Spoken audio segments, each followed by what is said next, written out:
자, 이번 파트는 대손세액공제이고요. 세 개 파트로 구성을 해보았습니다. 첫 번째 파트는 대손세액공제 이론이 조금 어려운 편이라 워밍업 수준에서의 기초 내용을 다루어보는 첫 번째 파트이고요. 두 번째 파트는 이제 이론 본편이고요. 첫 번째 파트는 제가 직접 녹화를 했고요. 두 번째 파트는 유튜브에 좋은 컨텐츠가 있어서 제가 시간을 최대한 줄여서 편집을 한 내용으로 두 번째 파트를 구성했고요. 세 번째 대손세액공제 실습을 해보는 파트입니다. 세 번째 실습 여러분 해보시면 굉장히 쉬워요. 절대로 이 대손세액공제 여러분들 포기하시면 안되고요. 이론이 좀 어렵다고 해서 이론이 어려운 건 회계원리가 어려운 것이지 TAT 2급 실무가 어려운 건 절대로 아니에요. 자, 그렇다고 해서 이론을 가볍게 보시면 안되고, 자, 사례 문제 바로 연습해 봅시다. 워밍업 문제 첫 번째이고요. 2018년 4월 5일 일반 과세사업자 A는 일반 과세사업자 B에게 제품 1,100원을 외상으로 공급하였다. 요구사항 1번 4월 5일자 사업자 A가 수행해야 할 회계 처리를 지금 요구하고 있죠. 자, 그러면 제품 1,100원 그리고 부가가치세 포함이라고 하죠. 그러면 일반 과세사업자끼리의 거래에서 부가가치세 포함된 이 공급대가 1,100원에 묻어있는 부가가치세는 100원이 되겠죠. 그리고 부가가치세가 없었다면 순수한 제품값은 1,000원이 되겠죠. 자, 사업자 A 입장에서 이 부가가치세 100원을 붙여서 공급대가로 결정한 이유는, 그렇죠, 사업자 B로부터 부가가치세 100원을 징수하여 국세청에 대납하기 위해 100원을 추가하여 공급대가로 설정한 것이죠. 이 1,100원 중에 100원은 사업자 A의 수익이 아니죠. 자, 그래서 매출은 1,100원이 아니라, 즉 사업자 A의 수익, 매출은 1,100원이 아니라 1,000원으로 사업자 A의 장부에 기록해야겠죠. 그리고 100원은요. 100원은 확정 신고 기한 내에 납부할 때까지 이 100원은 뭡니까? 사업자 A의 부채가 되는 것이죠. 일단 그래서 4월 5일자 장부에는 부가세 예수금이라는 부채로 기록하는 것이죠. 자, 그래서 이 1,000원과 100원의 합 1,100원을, 그렇죠, 받을 돈, 외상값으로 기록해야 합니다. 두 번째 요구사항 볼게요. 자, 제1기 확정신고 시, 확정신고 기간이 언제죠? 기한이, 그렇죠, 6월 30일이 끝나고 25일 이내, 즉 7월 25일 이내죠. 그 안에 사업자 A가 이제 부가가치세 신고를 하고 부가가치 납부를 해야겠죠. 자, 그러면 부가가치세 매출세액은 부가가치세 매출세액 100원이겠죠. 그리고 아직 사업자 B에게 부가세 100원을 징수해내지 못했지만, 그렇죠, 10개월 후에 사업자 B가 사업자 A에게 1,100원을 갚기로 약정한 것이죠.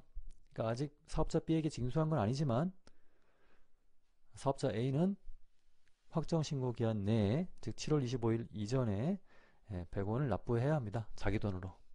그렇죠? 이 점이 중요하죠. 누구의 돈으로?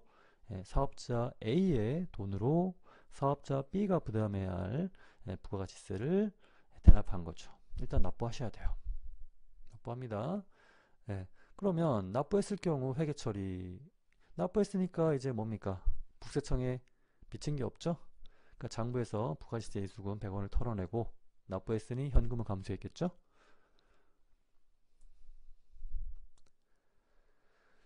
자, A는 B가 외상값 1,000원과 함께 대납한 부가가치세도 약정일 10개월 뒤 약정일에 갚을 것으로 기대하고 국세청에 납부하는 것이죠.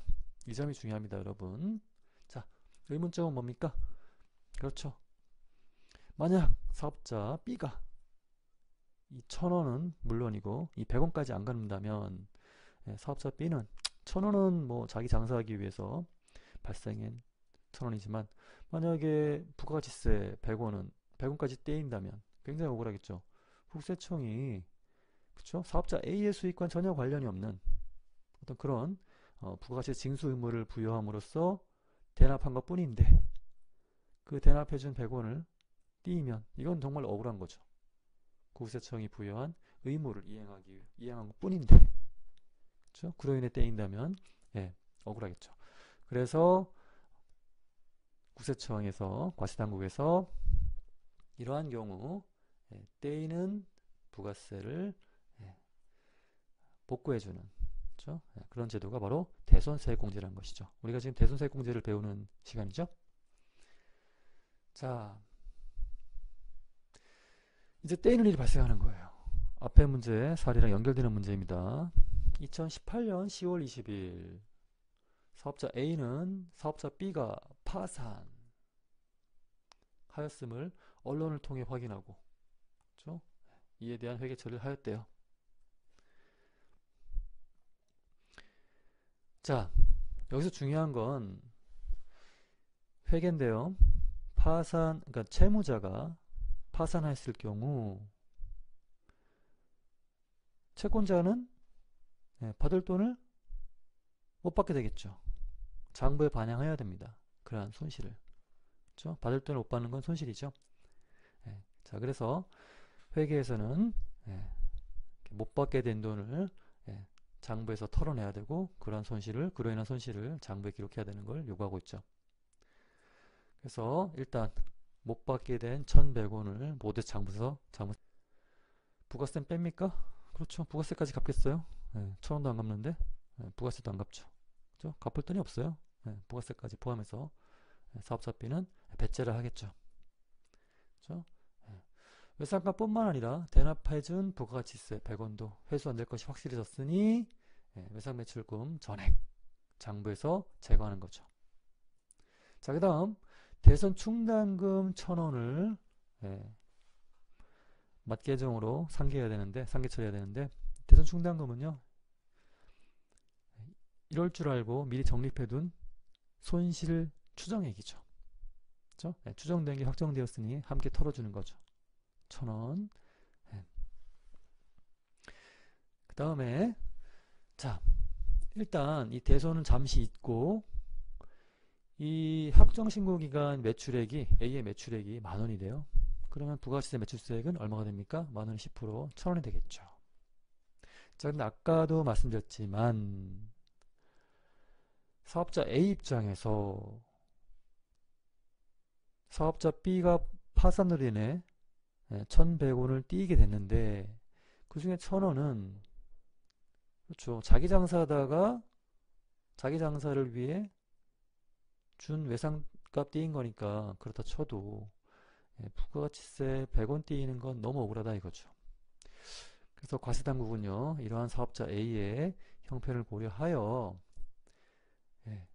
이 매출세 부가세 띄인 100원을 매출세액 1,000원에서 이 대손과 관련 없는 매출세액 1,000원에서 빼줘서 결국 사업자 A의 그 부담을 경감시켜 주는 것이죠. 그렇죠? 100원을 차감해주면 매출세액에서 납부세액은 얼마가 됩니까? 900원이 되는 것이죠. 그러면 자 결론적으로 사업자 A는 1,000원은 떼었지만 부가시세 100원만큼은 뭡니까? 보존되어서 그래도 손실에서는 뭡니까? 지워지는 것이죠. 자, 이처럼 매출세액에서 대손으로 인한 부가가치세 대손으로 인한 어떤 손실을 보존해 주는 걸 대손세액 공제라고 합니다.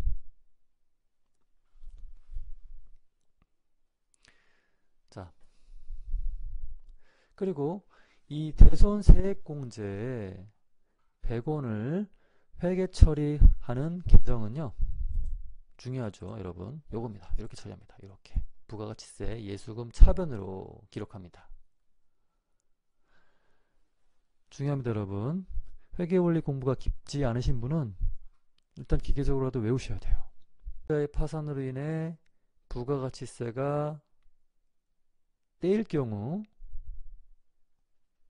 과세당국은 매출세액에서 그 떼인 부가가치세 100원을 공제함으로써 채권자의 억울함을 다소 풀어주는 것이죠. 이러한 제도를 대손세액공제라 하고, 이 대손세액공제를 회계상으로 처리하는 방법은 부가세 예수금을 차변에 기록함으로써 대손세액공제 회계 처리를 하는 것이죠. 실무에서는 그렇게 한다는 것 여러분들 잘 이해하시고, 이따가 TAT 2급 실무 회계 처리하실 때, 전표 입력하실 때 요거 염두에 두시고, 그때나 이 대손세액 공제를 해주는 건 아니고요. 다음의 세법상 대손 사유를 충족할 경우에만 대손세액 공제를 해주는 것이죠. 그래서 채무자가 파산하거나 사망했을 경우, 그 다음에 뭐 어려운 말 나오죠. 2번 뭐 이런 게 있어요, 여러분. 어쨌든 법이나 어떤 제도 등으로 인해 뭡니까? 회수불능이 확정된 채권일 경우, 그렇죠? 그러니까 못 받을 게 확실해졌다는 얘기예요. 그 다음에 3번 보시면 그 소멸시효 완성되면 모든 권리와 의무는 삭제되죠. 그래서 여러 법에 의한 소멸시효가 완성이 되는 받을 돈, 채권의 경우 대손사유로 세법이 인정해서 대손사유 공제를 해주는 것이죠. 자, 4번이 중요합니다. 굉장히 잘 나오죠. 부도 발생일로부터 6개월 이상 경과한, 그렇죠? 수표, 어업 및 중소기업 외상 매출금이라는 것이죠. 자, 중요한 거 첫 번째. 자, 부도라는 게요. 부도라는 게 제가 수업 시간에 말씀드렸지만 갚을 날이 됐는데 그 외상값 갚을 기업의 은행 잔고가 텅텅 비었을 경우, 자, 채권자 입장에서는 외상값 받기 위해 그 채무자 거래은행에서 인출을 해야 되는데 잔고가 0이니 인출이 안 되겠죠. 자, 그런 걸 부도났다고 그래요. 근데 부도라는 건 그 회사가 망했다고 해서 바로 아이고 돈 못 받는구나 해서 대손사유로 인정을 해서 대손사유 공제를 해버리면 혼란이 생기죠. 왜? 잠시 잔고가 입혔을 뿐인데 만약 채무자 B가 멀쩡한 기업이라 그냥 잔고를 채워서 인출이 되면 어떻게 할 거예요? 그렇죠? 대손사유 공제를 그냥 해준 게 아니죠. 그래서 부도 발생일로부터, 그렇죠? 6개월까지는 대손사유로 인정하지 않고요. 부도 발생일로부터 6개월 지나도 채무자가 채권자에게 갚을 돈을 갚지 않을 경우, 그러한 수표, 어음, 그리고 외상매출금도 포함이 되는데 단 채권자가 중소기업일 경우에만 이 외상매출금 인정하는 것이죠. 그래서 수표나 어음, 외상매출금은 부도 나자마자 대손 처리해주는 게 아니고요. 6개월이 지난 다음에 대손 인정한다는 것 시험 잘 나옵니다, 여러분. 자, 그럼 언제 대손세액 공제를 해주느냐 이거죠. 자, 당연히 대손 사유 충족해야 되고요. 그건 기본 요건입니다. 자, 그리고 자, 그러면 대손세액 공제를 언제 이 채권자는 신청해서 대손세액 공제를 할 수 있느냐? 대손 확정이 되어 회계 처리되는 시점이 속하는 과세기간 확정 신고 시에 합니다. 이건 이따 두 번째 파트에서 요거에 대한 자세한 설명을 할 거니 제가 더 이상 설명 안 드릴게요. 자, 그러니까 일단 여러분 예정 신고 때는 이 대손세액 공제 신청할 수가 없어요. 언제 합니까? 확정 신고 시에만 대손 신고를 할 수 있다는 점 잘 이해하시면 됩니다. 자, 첫 번째 파트 설명은 여기까지 드리기로 하고요. 네, 차변의 외상매출금 11,000원, 대변의 제품 매출 10,000원, VAT 예수금 1,000원이었는데 이 외상대금은 누구한테 받을 돈이었냐면요, A한테 받을 돈이었다라고 할게요. A한테. 자, A한테 받을 돈이었었는데, 자, 이 외상대금은 받을 때 물건값이 10,000원이 있고 부가세가 1,000원이 있잖아요. 근데 A가 이 돈을 안 갚아버린 거예요. A가 돈을 안 갚았잖아요. 그러면은 뭐가 억울하냐면요. 이거 띄는 거는 그나마 좀 괜찮은데 얘 띄는 거는 억울하겠어요? 안 억울하겠어요? 얘 띄는 거는 정말 억울할 거단 말이에요. 왜냐면은 부가세라고 하는 거는 대납하기 위해서 받아오는 거잖아요. 이게 대납하기 위해서 받아온 거니까 대신 납부했을 거 아니에요. 근데 이거 띄는 거는 너무 억울하단 말이에요. 그래서 세무서에서는 이 돈 돌려줘야 될 것 같아요? 안 돌려줘야 될 것 같아요? 돌려줘야 될 것 같지 않아요? 예, 그걸 뭐라고 하냐면요. 우리가 대손세액 공제다라고 해요. 자, 그래서 거기에 대해서 우리가 살펴볼 건데, 일단은 이 상황을 한번 볼게요. 자, 부가세 신고서상에 이렇게 되어 있었어요. 자, A가 있고 B가 있다라고 할게요. 이 외상대금은 A가 아니라 B한테 받을 돈이었다라고 할게요. B. 자, 여기 매출세액이 있고, 그 다음에 매입세액이 있고, 매출세액에서 매입세액을 뺀 걸 뭐라고 하냐면요. 납부세액이다라고 하죠. 납부세액이 이렇게 있어요. 저 매출세액이 얼마였냐면요. 1,000원. A 입장에서는. 그 다음 B한테 팔았다라고 할게요. A가 B한테. 자, 그럼 B 입장에서는 매입세액 공제가 얼마가 되냐면요. 1,000원. 이렇게 돼요. 그럼 A는 납부세액이 얼마가 나오냐면요. 1,000원. B는 환급세액이 얼마가 나와요? 1,000원. 이렇게 되어 있었던 상황이에요. 자, 요랬었는데, 자, 요렇게 되어 있었던 상황 하에서,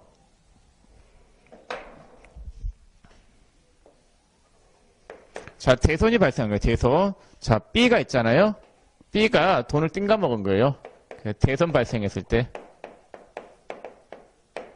자, 차변에 있는 외상매출금이 어디로 빠지냐면요. 대변에 빠져요. 대변에 외상매출금, 11,000원.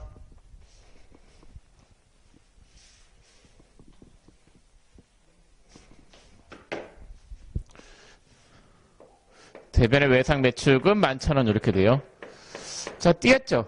띄었을 때 있잖아요. 뭐 띄인 거는 그런데 제가 방금 말씀드렸었죠? 요거 띄인 건 어쩔 수 없다 치더라도 얘 띄인 건 억울해요? 안 억울해요? 억울하단 말이에요. 세무서에서 이 돈 돌려줘요. 예, 그걸 우리가 뭐라고 하냐면요. 대손세액 공제다라고 해요. 그래서 대손이 발생하면 어떤 걸 받을 수 있냐면요. 내가 옛날에 띄었던 부가세 돌려받을 수 있는 대손세액 공제라고 하는 거를 받게 되겠습니다. 그러면 차변에 대손 충당금, 요거 띄인 거는 뭐가 되냐면요. 대손 충당금 10,000원이고, 대손 충당금이 없으면 뭘로 썼겠어요? 대손 상각비였겠죠? 그다음 얘는 돌려받는 거니까 내야 되는 부가세는 대변적 VAT 예수금, 돌려받을 부가세는 차변적 VAT 예수금이 되잖아요. 차변에 부가세 예수금 1,000원, 예, 이런 식으로 예, 분개하시면 되겠습니다. 그래서 외상대금 띄었으니까 떨고, 요게 대한 거는, 네, 대손 충당금. 요거는 대변적 VAT 예수금은 돌려받을 수 있으니까 차변적 VAT 예수금으로 빠지겠죠?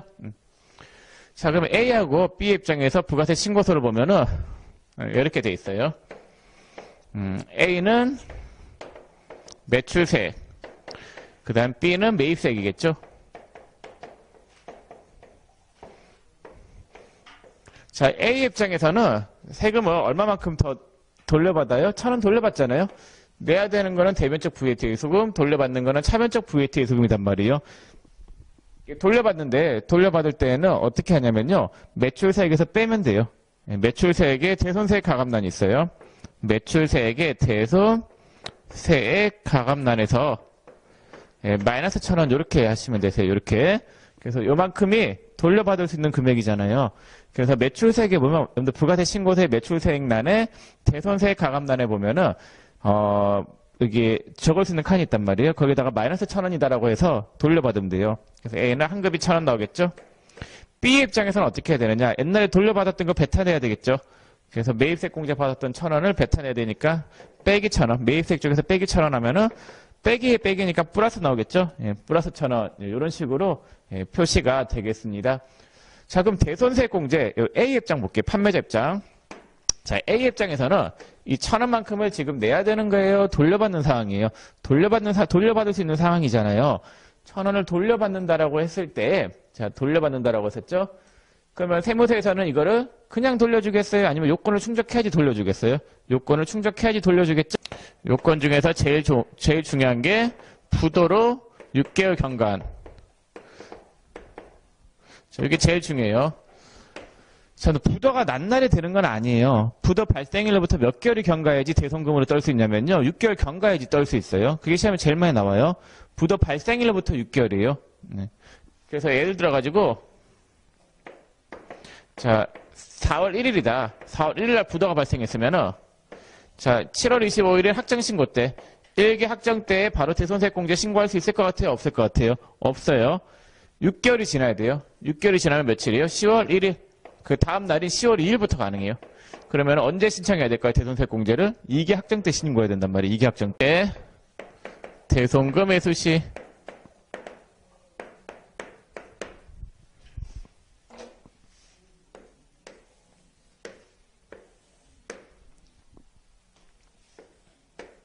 자, 띄인 돈 다시 받은 거잖아요?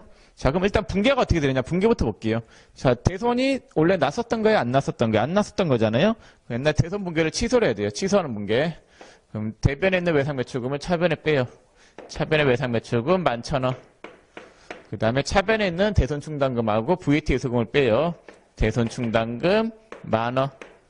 그 다음에 VAT 예수금 1,000원 이렇게 빼요.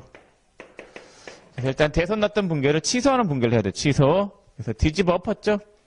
이거 빼고, 이거 빼고. 자, 그 다음 대손금 회수했죠? 회수했으니까 요 돈을 받아요. 그럼 차변에 있는 외상매출금을 대변에 빼요. 그리고 차변에 현금 11,000원. 이렇게 분계하면 되겠죠? 같으니까 지워줄게요. 그럼 차변에 돈 들어온 거에 대해서 대변에 뭘 살리면 되냐면요. 대손, 충당금하고 부가세, 예수금 이렇게 분계하면 돼요. 그래서 분계는 어떻게 되냐면요. 차변에 현금 들어왔죠? 예, 들어온 거에 대해서 대변에 대손, 충당금, VAT, 예수금 이런 식으로 분계하시면 되겠습니다. 그래서 띄인 돈 받은 거니까 일단은 이걸 뒤집어 엎어요. 예, 빼고 이렇게 하고 그 다음에 요 돈 받았으니까 떨고 차변에 돈 그럼 차변에 들어온 거에 대해서 대변에 대손, 충당금, 부가세, 예수금 이런 식으로 분계하시면 되겠습니다. 그래서 회수한 거 중에서 자, 회수한 게 11,000원인데 많은 만큼은 띄인 돈 받은 거니까 대손 충당금 살리는 게 맞고 나머지 1,000원만큼은 다시 세무서에다가 부가세 갖다 내야 되는 거잖아요. 아니, 띄이면은 돌려받아요. 봐봐요. 일단 냈을 때는 내야 되는 건 대변적 VAT 예수금. 그 다음 대손 발생했을 때는 차변적 VAT 예수금이죠. 돌려받으니까. 다시 내야 되면은 대손금 회수했을 때 내야 되는 거는 대변적 VAT 예수금이 되겠죠. 그럼 내면 어떻게 돼요? 내면 되겠지. 네. 되는 거고. 하여튼 들어온 돈 중에서 많은 만큼은 물건값 회수한 거고 1,000원만큼은 다시 내야 되니까 대변적 VAT 예수금요. 자, 그럼 부가세 신고세는 어떤 식으로 반영이 되느냐? 자, A하고 B가 있다라고 했을 때 자, 매출세액. 자, 대손에 대한 부분은 매출세액 쪽에 대손세액 가감란에 반영이 될 거고 대손세액 가감란에 자, 이게 플러스 1,000원이고 그 다음에 매입세액 자, 매입세액 부분에도 B는 이제 돈 갚았죠. B는 돈 갚은 거예요. 지금 제가 지금 분계는 있잖아요. A 입장만 보는 거예요. B 입장의 분계는 시험에 안 나와요. 분계는 A 입장만 나와요. 판매자 입장. 자, B 입장에서는 대손금을 어떻게 했어요? 다시 갚았으니까 갚은 거에 대해서 매입세 공제 받을 수 있겠죠. 여기 1,000원. 그래가지고 B는 환급세액이 얼마가 나오냐면요. 1,000원. A는 추가로 납부해야 될 세액이 얼마가 나와요? 1,000원. 이런 식으로 분계하면 되겠죠. 그래서 A가 세무서에다가 내야 될 세액은 얼마가 되냐면요. 1,000원. 그 다음 B가 환급받을 세액은 얼마가 되는 거예요? 1,000원. 예, 이런 식으로 분계를 하시면 되겠습니다. 자, 그래서 흐름이 이래요. 판매했을 때는, 자, A 입장만 주의 깊게 보세요. A 입장. A 입장에서 판매했을 때는 부가세를 내야 돼, 안 내야 돼요? 내야 되겠죠? 근데 돈 띵가 먹었어요. 그러면 돌려받아야 되겠죠? 예, 대손세액 가감란에 마이너스 쳐가지고 돌려받는 거예요. 자, 그 다음에 회수했을 때는 어떻게 돼요? 받은 돈 다시 갖다 내야 되겠죠? 예, 플러스 1,000원 해가지고 세금 내는 거예요. 자, 근데 여러분들, B 입장에서는 매입세 공제를 받아요. 자, 그 다음에 돈 떼어 먹었어요. 그럼 어떻게 해야 되겠어요? 다시 갚아야 되겠죠. 갚아야 되는 게 아니라 뭐예요? 지가 매입세 공제 받았던 거 뱉어내죠. 그 다음에 다시 돈을 갚았다. 갚으면 어떻게 되겠어요? 매입세 공제 받을 수 있겠죠. 예, 흐름이 이래요. 자, 근데 있잖아요. 여기 지금 돈을 돌려받는 경우가 두 경우가 있어요. 요 경우하고 어떤 경우가 있어요? B의 경우가 있죠. 요 경우. 자, A가 이렇게 대손세액 공제 받는 거, 이때 어떤 걸 작성해서 줘야 되냐면요. 대손세액 공제 신고서라고 하는 걸 작성해서 줘야 돼요. 대손세액 공제 신고서. 예, A 입장에서는 대손세액 공제 받는 거니까 대손세액 공제 신고서를 작성해서 줘야 되겠고, B 입장에서는 이 돈 갚은 거죠. 예, 갚은 거니까 어떤 거를 작성해서 줘야 되냐면요. 갚은 거에 대해서 다시 내가 매입세 공제를 받아야 될 거 아니에요. 그래서 이것도 돌려받는 돈이잖아요. 돌려받는 돈에 대해서는 어떤 그 신고서를 만들어서 줘야 된단 말이에요. 그때 작성하는 신고서가 변제 대손 세액 공제 신고서라고 하는 게 있습니다. 변제 대손세액 공제 신고서를 작성해서 줘야 되겠습니다. 그래서 자, 판매자 입장에서는 돌려받는 거 대손세액 공제 신고서. 그 다음에 B 입장에서는 매입세 공제 받았던 걸 어떻게 해야 되겠어요? 자기가 돈 갚은 거, 변제한 거에 대해서 다시 매입세 공제 받아야 되잖아요. 그래서 변제 대손세액 공제 신고서라고 하는 걸 작성해서 줘야. 대손세액 공제의 이론 살펴보았고요. 이제 실습 들어봅시다. 교재 같은 내용이 있고요. 페이지 398페이지. 자, 다음 거래 자료에 의하여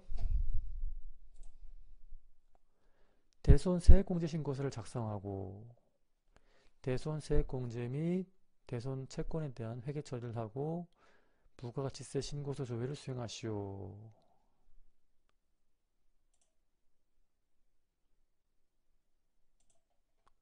자, 미션이 크게 세 가지네요. 대손세액공제 신고서 작성이 첫 번째고, 그리고 뭡니까? 대손 관련 회계 처리가 두 번째, 그리고 부가가치세 신고서 조회를 통해 이러한 신고서 작성과 회계 처리에 의한 전표 입력이 신고서에 어떠한 영향을 미치는지를 살펴보려는 내용이겠죠.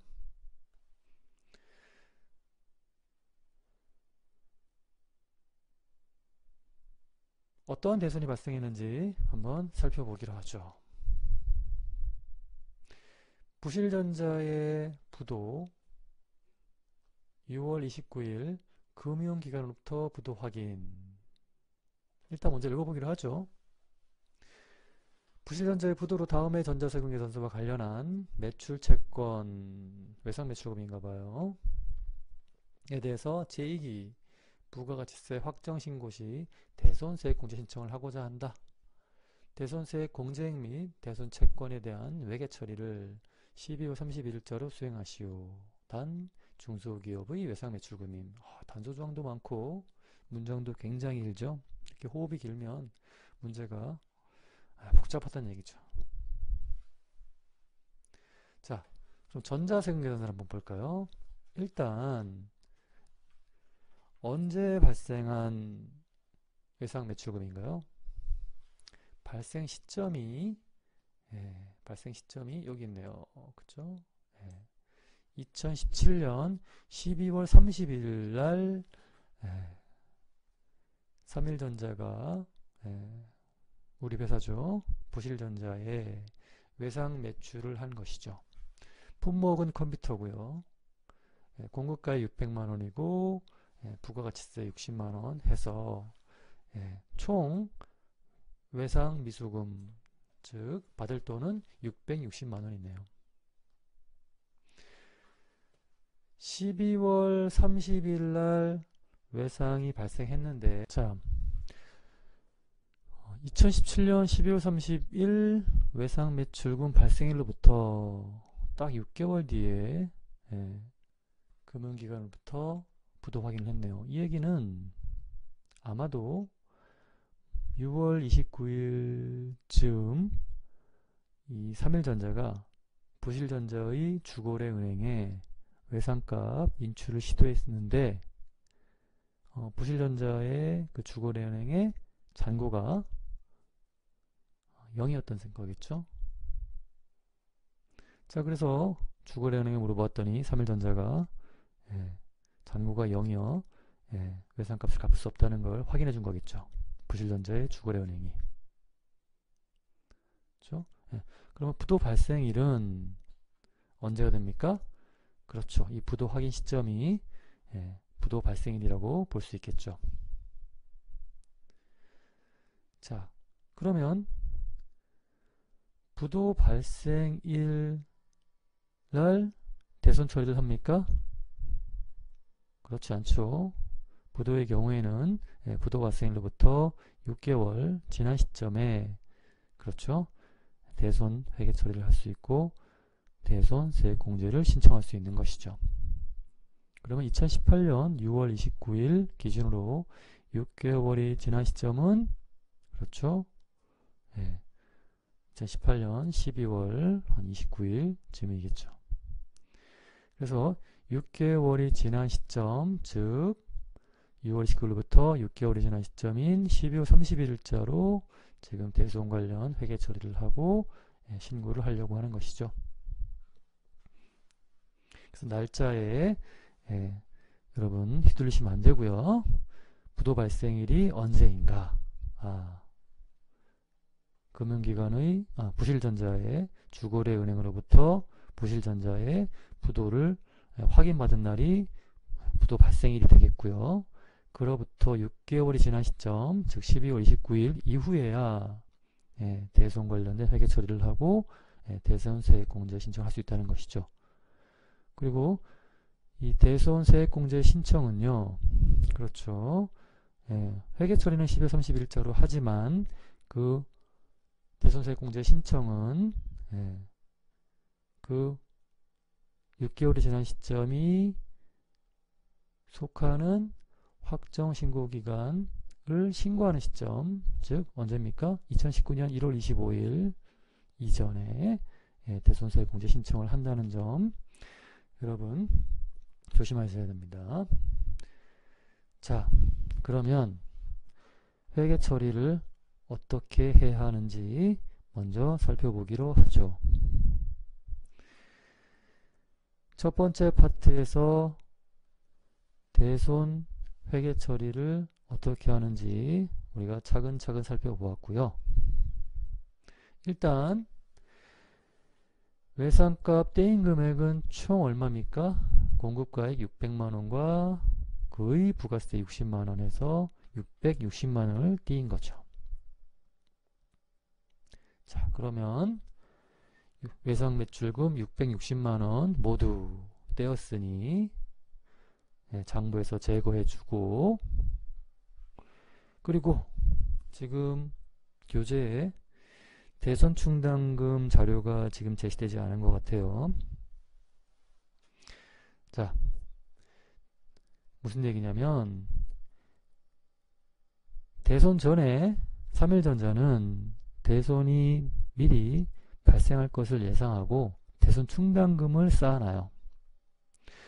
그래서 이 대손 충당금 쌓아놓은 금액은 일종의 추정액이겠죠. 그래서 대손이 미래에 발생할 것을 알고 적립해 놓은 금액이 180이 있었는데 그 추정액이 이제 확정이 된 거죠. 사실로 확인이 돼서 이제 더 이상 추정으로서 의미가 없으니 외상 매출금 맞계정으로 이 대손 충당금 추정액을 역시 제거하는 것이죠. 근데 모자라죠. 그렇죠? 그래서 외상매출금 부가세를 제외한 예상매출금 600 중에 180만 확정이 된 것이고 나머지 420은 미처 사전에 대손될 것이라는 어떤 예측을 하지 못한 금액이 420만원만큼 더 발생했네요. 자, 이 금액에 대해서는 대손 상각비라는 비용으로 잡아주셔야 되고요. 그리고 기억나십니까 여러분? 대손 세액공제 신청을 하기 위해서는 회계 처리를 부가세 예수금 60으로 이렇게 회계 처리한다는 것 제가 설명드렸죠. 중요합니다 여러분. 회계를 깊이 공부 못하신 분이면 일단 기계적으로 대손 세액공제 신청 금액만큼 부가세 예수금 차변에 60으로 잡는다는 사실을 여러분 기계적으로도 외우셔야 돼요. 그리고 이상합니다. 뭐가요? 확정신고기한 즉 내년 2019년 1월 25일 즈음에 대손세액공제 신청을 할 텐데 12월 31일자로 미리 회계처리 수행하는 것입니까? 네, 그렇게 합니다. 확정신고 전에 회계처리를 먼저 하는 셈이죠. 요 점 두 가지 잘 명심하시기 바랍니다. 다시 한번 강조할게요. 대손세액 공제 신청을 위해선 부가세 수금 차변이 60을 잡아주고, 그리고 확정신고 시점 이전에 회계 처리를 먼저 한다는 것, 여러분 실무적으로 중요한 팁이니까 꼭 명심하시길 바랍니다. 자, 이렇게 해서 대손세액 공제 관련 회계 처리 어떻게 하는지를 우리가 한번 살펴보았고요. 수행 내용 3가지 미션 중에 우리 회계 처리에 대해 살펴보았고요. 자, 이제 스마트 A 프로그램을 여셔서 실습 한번 를 전표 입력하는 거랑, 그 다음에 대손세액 공제 신고서 작성, 그리고 이러한 전표 입력과 신고서 작성이 부가가치 신고서에 어떤 결과를 미치는지를 한번 조회해 보도록 합시다. 먼저 대손세액 공제 신고서를 작성해 보기로 하죠.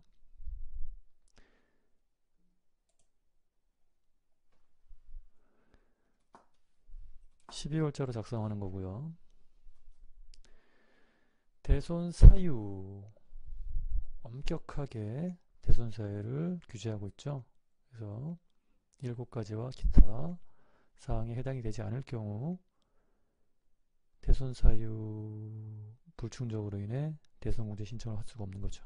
대손세액 공제 신청은 주어진 사례의 경우 부도 발생일로부터 6월이 경과했죠. 그래서 중소기업의 부도 발생일로부터 6월이 경과한 외상 매출금이니 몇 번을 충족하는 셈이죠? 그렇죠. 바로 5번을 충족하는 것입니다. 대손 사유 5번을 충족했고, 대손 기준일은 그렇죠. 외상 매출금 발생일로부터 6월이 지난 시점에 대손 기준을 입력하시면 되고요.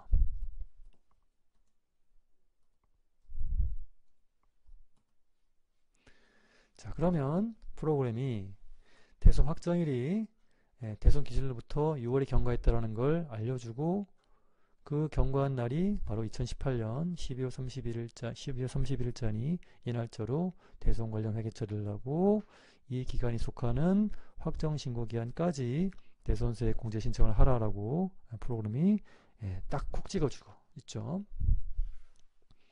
그리고 대손 금액은요, 부가세까지 포함해서 660만원이고, 그 중에 60만원이 대손세액임을 프로그램이 또 알아서 계산을 해주고 있고요. 그 다음에 이 배째라 하는 기업이 어디인지를 입력하셔야 되고, 부실전자죠. 거래 상대방, 채무자. 자, 이렇게 입력을 다 하시면 대손세액 공제 신고서 작성을 완료한 셈이죠. 그 다음 이제 대손 회계 처리에 대한 전표 입력을 하셔야 되고요. 전표 입력은 매입 매출 전표 입력이 아니라 일반 전표 입력에서 한다는 걸 조심하셔야 되고, 전표일은 12월 31일자가 되고요. 좀 전에 풀어드린 바와 같이 회계 처리한 내용을 전표 입력해야 되고요. 먼저 차변에 대손 충당금 180만원 쌓아둔 게 있었죠. 대손 발생할 줄 알고 미리 적립해 놓은 거 이제 제거하시면 되겠죠. 차변에 코드는 대손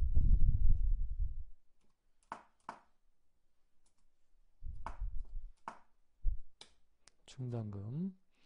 자, 대손 충당금 대상 금액은 많죠. 외상매출금, 받을럼 등등등 많아요. 자, 외상매출금 관련 대손 충당금 적립은 109번입니다. 여러분. 그 다음에 코드 거래처는 쓸 필요가 없고요. 적요. 자, 외상매출금 대손과 상기한다라는 거 찍어주시면 되고요. 회계 원리입니다, 여러분. 자, 금액은 얼마입니까? 180만 원이 되겠죠. 역시 차변에 발생한 대손보다 충당금 미리 적립해둔 게 모자라니, 자, 추가로 대손 생각비를 인식하는 것.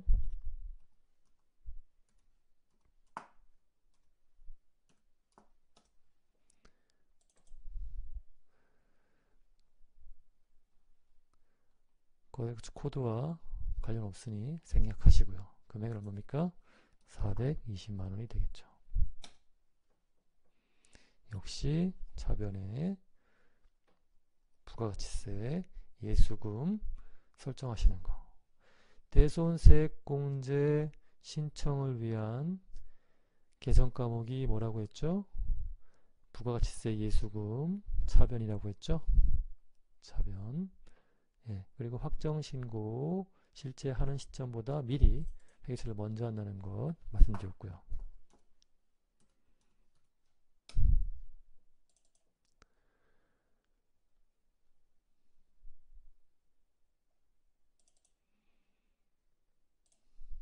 그렇게 해서 얼마? 60만원 입력하고요. 다시 대변에 외상매출금이죠.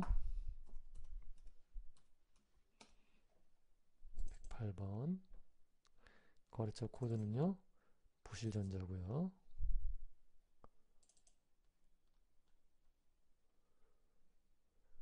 제품에서 매수해진 거.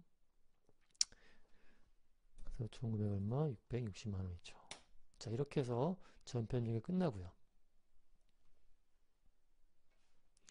자, 이러한 대손세액공제 신고서와 전표 입력이 부가가치세 신고서에 어떠한 영향을 미쳤는지를 살펴보기로 하죠. 자, 신고기한은 제2기 확정신고기한이니 10월 1일부터 12월 31일까지가 되겠죠. 자, 그래서 중요한 건요, 여기 예정신고 누락분 있죠? 예정신고 누락분 밑에 대손세액 가감으로 마이너스 60만원 잡혀있는 것, 요거를 여러분들이 제대로 입력하셨다면 이렇게 떠야 되고요. 대손세액 가감 60만원. 말씀드렸지만 매출세액에서 이 대손세액 공제 금액만큼 빼준다고 제가 말씀드렸죠. 그래서 대손세액 공제죠. 그래서 결국 매출세액이 그만큼 줄어드니